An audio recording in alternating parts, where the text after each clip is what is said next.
নায়িকা, একটা না দুটো। আর নায়িকা কো দেখি ঘুরান তো, এই নায়িকা একটু ঘোরেন, এই ঘুরা ঘুরা ঘর সামনে তুই কিন্তু লাথি দাও মাথা কি এই ঘুরা ঘুরা। এই হলো মেন নায়িকা। এই মহিলার জন্য এই দুটো ছেলে এখন মার্ডার হচ্ছিল। হ্যাঁ মোহাম্মদপুর, ওরে মারছিস কেন? ওরে মার্ডার করতে গেলি কেন বল? তোর ফুল গিয়ে পার্কের মধ্যে তোরে মারছিস কেন? কেন হাতাহাতি?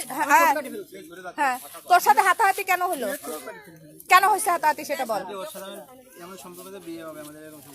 এই সামনের সাথে শোনাচ্ছেন ঘরেন, আমানি ঘরেন ঘরেন, ওরে চেহারা ঘরেন। এই ঘর তুই মাথা এটা ফেলা। এই তা ভালো কথা। এই এই দাঁড়া, ও তোরে বিয়ে করতে চাইছে, তা এই সামরারে নিয়ে আইছে কে? হ্যাঁ আমি সত্যি জানি না বলে আমি খোঁজ নিছি। হ্যাঁ, তারপরে তাই তুই ওরে মার্ডার করে দিতে গেছিস? মানা করতে যাইনি আমি। তাহলে তুই মোটরসাইকেলে চলন্ত মোটরসাইকেলে ওকে থাবা মারলি কেন? এই তোর কি করছে? রানিং ঘুষি মারছে আমার গাড়ি মাটির পুরো অবস্থাকে সামনে নতুন তুই ঠেকাতে পারিনি তো হচ্ছে গাড়ি নিয়ে পড়ে গেছে।